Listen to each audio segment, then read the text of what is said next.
السلام عليكم ورحمة الله وبركاته. اللهم صل وسلم على سيدنا محمد وعلى آله وصحبه أجمعين. أشهد الله إني أحبكم في الله. النهاردة إن شاء الله بإذن الله معانا طريقة القرنبيط. طبعا كل ست بيت شاطرة عارفة إن القرنبيط بيتسلق إزاي. طبعا إحنا بنغلي مية، ومن المية ما بتغلي بنحط حبة ملح ونسقط القرنبيط يا دوبة بس كده إن يبقى نص سوا، عشان إيه؟ يبقى طعمه كريسبي وأنت بتاكليه ان شاء الله باذن الله. وهيبقى الضيف الجميل اللي معانا الفيجيتار. طبعا هقول لكم ايه اللي انا عملته.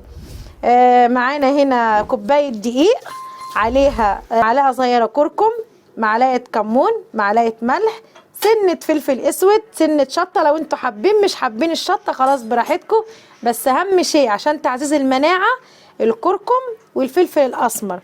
طبعا معانا هنا اهوت كوبايه دقيق ومعلقه صغيره بيكنج باودر. طبعا ودي هنا طبعا هنعمل الدقيق. بسم الله الرحمن الرحيم.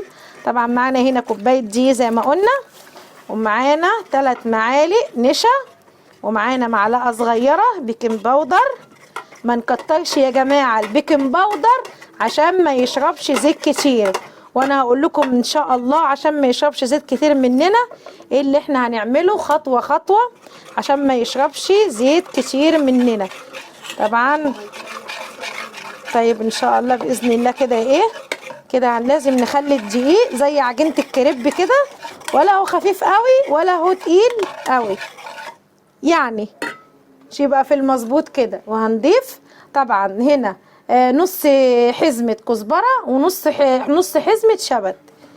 اللهم صل وسلم على سيدنا محمد. طبعا احنا حطينا هنا كل المكونات زي ما حضراتكم شفتوها في الفيديو. هنا بقى المكون الرئيسي اللي ما يخليش القرنبيط يشرب زيت معاك ويطلع كريسبي ومقرمش جدا. هنا حطيت نفس المكونات اللي هنا حطيتها هنا، بس ضفت عليها حاجة بسيطة جدا، 4 معالق فيجيتار او حسب الكميه اللي حضراتكم هتعملوها. طبعا الفيجيتار دوت بيعمل ماده كفر للقرنبيط، بيخليه كريسبي ومقرمش وما يشربش معانا زيت. طبعا هنقلب. طبعا كل المكونات اللي حطاها هنا في عجينه القرنبيط هنا دي هنحطها برده للكفر بتاعه. واوعوا ننسى الكركم، يعني اوعوا ننسى الكركم يا جماعه من محفظات المناعه جدا جدا. وعشان الكركم يشتغل معاكم ويبقى يرفع المناعه اكتر نحط عليه سنه فلفل اسمر عشان يشتغل معانا. اللهم صل وسلم على سيدنا محمد وعلى اهله وصحبه اجمعين. طبعا قلبنا كل المكونات دي كلها مع بعض.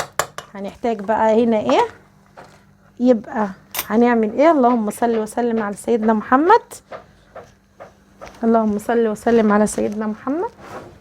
طبعا هنا هنولع على الطاسه، لان الطاسه لازم تبقى مولعه قبل منها بدقايق عشان الزيت يبقى سخن. طبعا الزيت لما يبقى سخن واول ننزل عليه بالقرنبيط نقوم موطيين الدنيا شويه. اللهم صل وسلم على سيدنا محمد. اللهم صل وسلم على سيدنا محمد. بسم الله الرحمن الرحيم. طبعا هنعمل كده، ايد هتعمل والايد التانية عشان ما نبهدلش الدنيا ونبهدل برضو الدقيق. ايد التانية هتاخد بالكفر كده. طبعا الكفر يبقى كده بالظبط. اللهم صل وسلم على سيدنا محمد.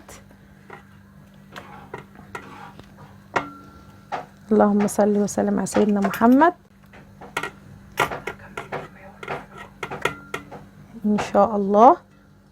طبعا ما تنسوش يا جماعة الصلاة والسلام على سيدنا وحبيبنا رسول الله صلى الله عليه وسلم. اللهم صل وسلم على سيدنا محمد. هكمل بقى الكمية كلها كده ان شاء الله وهرجع لكم تاني.